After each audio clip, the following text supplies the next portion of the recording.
Welcome to the lecture series on the subject Applied Thermodynamics. This is module 3, Vapor Power Cycles. So this is the first lecture.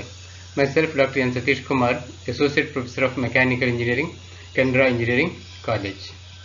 So as the name implies, so it is a vapor power cycle. So here we are using vapor as the working substance.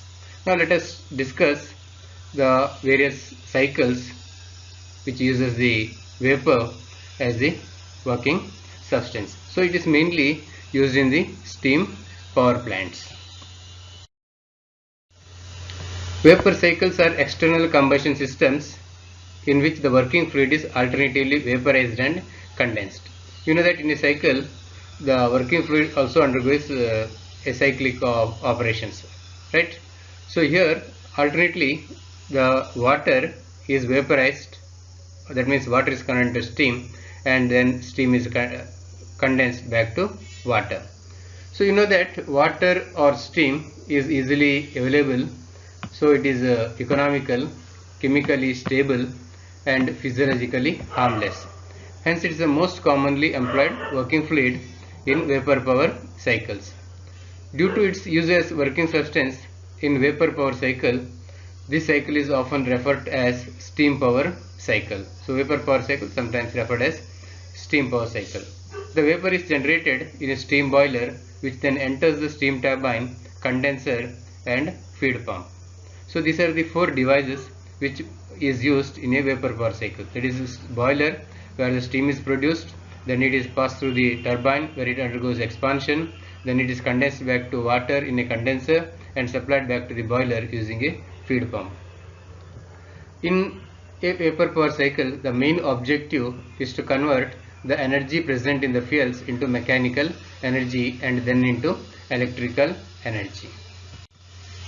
The fuel is burnt and hot flue gases are used to produce the steam in the steam generator. This steam is so produced is expanded in a steam turbine to do the work.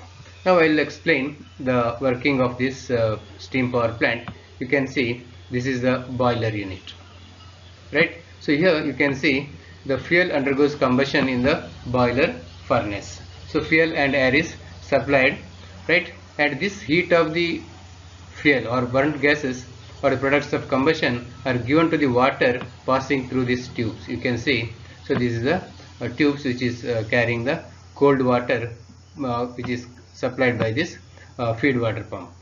And when water passes through this, because of the high temperature of the products of combustion, so it gets converted into steam. So that steam is passed through the turbine, and whereas the combustion gases are passed through the stack to the atmosphere. You can see here. Now when this hot steam which is at high pressure and temperature passes through the turbine, undergoes expansion, thereby producing mechanical energy or converting heat energy into mechanical energy. So turbine is the prime mover which converts heat energy into mechanical energy, and after expansion the pressure and temperature of the steam gets reduced, which is further passed through a condenser and it is condensed back to water using cold water supplied from external source. And the condensate water is supplied back to the boiler using a feed water pump, because you need to supply at high pressure, because condenser pressure is low, boiler pressure is high. So if you connect directly condenser to boiler, water will not be entering into the boiler. So you need to increase the pressure. For that you have to use a feed water pump. Now the condenser cycle, you can see the cold water from the cooling tower which is cooled is passed through the pump to the condenser and it becomes hot after absorbing the heat of the steam, right? And then it is sprayed through using this in the cooling tower, and where it is cooled and cold water is supplied back to the condenser. So this is how a power plant works. And now here, coming to this part here, the mechanical energy produced by the turbine is supplied to the electric generator, wherein this mechanical energy is converted into electrical energy. So a power cycle continuously converts heat energy into work in which the working fluid performs succession of process. So in the vapor power cycle, the working fluid, which is water, undergoes a change of phase into steam, which may be in the form of wet, dry or superheated. You see, the boiler is the unit wherein the water is converted into steam. Now the steam which is produced in the boiler may be a wet steam, that means its dryness fraction is less than 1, or not yet dry saturated, or it may be completely dry saturated, or its temperature may be more than the saturation temperature, that is the superheated. A vapor power plant differs from gas power plant in that its working fluid may undergo a phase change during the working of the plant. So the main difference between a gas power plant and the vapor power plant is, so here the fluid undergoes phase change during the cycle through various process. So like in any other power cycle, the working fluid in a steam power plant undergoes 4 basic operations in a cyclic manner. So like any other thermodynamic power cycle, so here also the working fluid undergoes 4 basic operations in a cyclic order. So for each operation in a vapor power plant, we can think of a hypothetical or ideal process. So that is what is reality. The first we discuss the ideal process, then we go for the actual process. Hypothetical or ideal process, which represents the basic intended operation, but the actual process there may be some deviation. Now the basic cycle to begin with is the Carnot vapor power cycle, which is the ideal cycle, and all of us we expect that the vapor power cycle works on Carnot cycle, and it is a reference cycle for even other thermodynamic power cycles. So a Carnot cycle with the 2 isothermal and 2 isentropic process can be thought of as a vapor power cycle. So a Carnot cycle with the 2 isothermals, that is 2 constant temperature processes, and 2 isentropic processes. So however, in practice it is almost impossible to design a vapor power plant based on Carnot cycle. So like any other power cycle, so here also it is impossible to design or develop a device for a power plant working on Carnot vapor power cycle. So figure shows the schematic diagram of a simple steam power plant working on vapor power cycle along with PV and TS diagrams. So that we will discuss in the next slide. Here you can see, so it has a pump, right? So here it undergoes isentropic compression, then heat addition takes place at a constant temperature in the boiler, then it undergoes isentropic expansion in the turbine, then it gets cooled at a constant temperature in a condenser. So hence it is 2 isothermals and 2 isentropic process. So here you can see the TS diagram and the PV diagram. So here 1 to 2 is the constant temperature heat addition process which is taking place in the boiler. You see it's a horizontal line perpendicular to the temperature axis. So constant temperature process, it is the heat addition process. Then 2 to 3 is the expansion, so it is written isentropic expansion. So it is much clear from the temperature entropy diagram, because 2 to 3 is 90 degree to the entropy axis or S axis. So 2 to 3 is the isentropic expansion process in the turbine. Then 3 to 4 is a constant temperature heat rejection, and 4 to 1 is isentropic compression. So 3 to 4 is the condenser, wherein at constant temperature the steam is condensed back to water, so then it is compressed and supplied back to the boiler during the process 4 to 1. So looking at the explanation, heat is transferred to water in the boiler from an external source to raise steam. The high pressure, high temperature steam leaving the boiler expands in the turbine to produce shaft work. The steam leaving the turbine condenses to water in the condenser, rejecting heat, and then water is pumped back to the boiler. Consider 1 kg of saturated steam at pressure P1 and absolute temperature T1 as represented by point 1. So point 1 is the entry point to the boiler. So let us consider 1 kg of steam at pressure P1 and temperature T1. Now analyzing the various process 1 to 2, here the saturated water is isothermally converted into dry saturated steam in a boiler. You can see point 1 is on the saturated liquid line, whereas point 2 is on the saturated vapor line. That means the inlet to the boiler is considered to be saturated water, and the outlet of the boiler or the steam coming out of the boiler is saturated steam or dry saturated steam. The dry state of steam is represented by point 2. Okay, the heat absorbed by saturated water during its conversion into dry steam is nothing but latent heat of evaporation, because you know that in the property diagram TS, so this length is nothing but HFG. Okay, I will use a different color. So from 1 to 2, it is nothing but the phase change. So here it is saturated liquid, here saturated vapor. So both the temperatures are same. Right? For example, if it is the atmospheric pressure, temperature at 1 is also 100, temperature at 2 is also 100, because 100 is the temperature boiling point of water at atmospheric pressure, wherein water gets converted into steam. Since it is dry steam, so point 2 is on the saturation line, its temperature is also the temperature corresponding to the pressure at 1 or 2.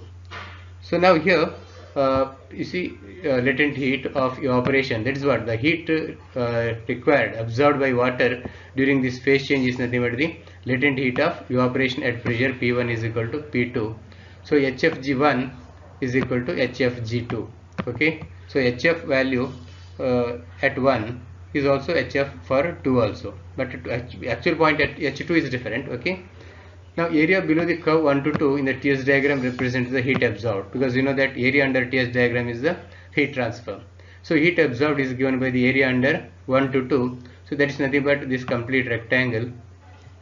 Okay, sorry, like this full rectangle. Okay, let me hatch it and show. So this is the area. So here this is nothing but the maximum temperature TH or T1 you can take, whereas this length from here to here, so it is S2 minus S1.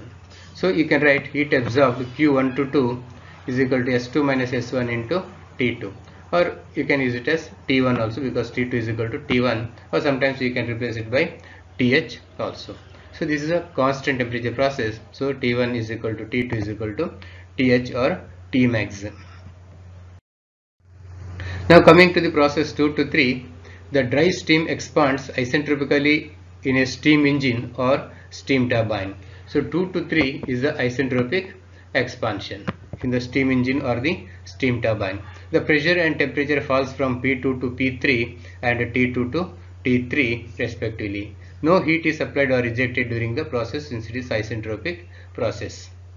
Process 3 to 4, the steam is now isothermally condensed in a condenser and heat is rejected at constant temperature T3 and pressure P3. Now the 3 to 4 is the condensation process. You see here, if you look at point 3, where is it? It is in the two-phase region. So it is a wet steam. So after expansion in the turbine, that is 2 to 3, the steam becomes wet. So wet steam is further cooled and condensed to point 4. So here it is partially vapor and partially liquid, two-phase region, but it is more of liquid and less of vapor. Okay, so at the end of the condensation, the temperature will be T4. Actually it's T3 is equal to T4, same temperature, because this condensation temperature remains same because it's isothermal condensation. Okay, temperature doesn't reduce, so T3 is equal to T4, whereas the pressure is also same. So hence P3 is equal to P4 and T3 is equal to T4. Okay, it's a constant temperature and pressure process because it is a phase change process. Okay, now the area below the TS diagram under the curve 3 to 4 represents the heat rejection. That means only this much area. This is a smaller rectangle, right? So let me hatch it in the opposite direction like this. So here this is S3 minus S4, whereas this is the temperature T3 is equal to T4 or TL, or it is a T minimum temperature. So you can write it as Q3 to 4, heat rejected Q3 to 4 as S3 minus S4 into T3, or S3 is equal to S2 and S4 is equal to S1. So you can write it as S2 minus S1 into T3. Now coming to the last process, process 4 to 1, the wet steam is at point 4. It is finally compressed isentropically in a compressor till it returns back to its initial state 1, because you have to compress it to the initial point 1, which is the entry point to the boiler. Okay, so it's 4 to 1 is the isentropic compression. The pressure and temperature rises from P4 to P1 and T4 to T1. So both the temperature and pressure increases. So 4 to 1 temperature and pressure increases, 2 to 3 it decreases, but 1 to 2 temperature and pressure remains same, whereas 3 to 4 also temperature and pressure remains same.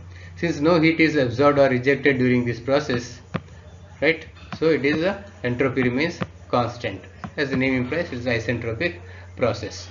Now let us find out the work done during the cycle. So work done is nothing but heat absorbed minus heat rejected. So already you derived expression for heat absorbed and heat rejected. So S2 minus S1 into T1 is heat absorbed minus S2 minus S1 into T3 is heat rejected. So you can write S2 minus S1 into T1 minus T3. Now look, coming to the efficiency of the cycle. So like any other power producing device, so the expression for efficiency is the work done by heat absorbed. So work done is nothing but S2 minus S1 into T1 minus T3 divided by heat absorbed is nothing but S2 minus S1 into T1, and after simplification you will get the efficiency of Carnot cycle, Carnot vapor power cycle rather, is eta is equal to T1 minus T3 by T1 or 1 minus T3 by T1, where T1 is the highest temperature corresponding to the boiler pressure, where T2 is the lowest temperature corresponding to the condenser pressure. That means you can write it as eta is equal to 1 minus T min by T max. So this is what the Carnot efficiency in general also in terms of temperature. Now let us discuss the few drawbacks of the Carnot cycle as the reference cycle. So why can't we use Carnot cycle? Okay, the isothermal process 1, 2 and 3, 4 can be approached closely in actual boilers and condenser.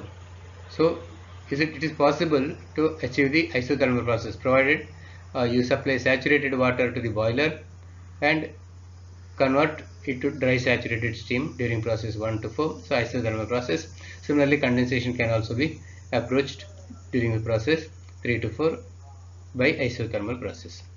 Limiting the heat transfer process to two-phase systems, however, severely limits the maximum temperature that can be used in the cycle. So here what it does is, because of this limiting the process 1 to 2 to the isothermal process, so we are restricting the maximum temperature of the cycle, because the maximum temperature 2 here, right, we are restricting that because we are restricting it to dry saturated condition.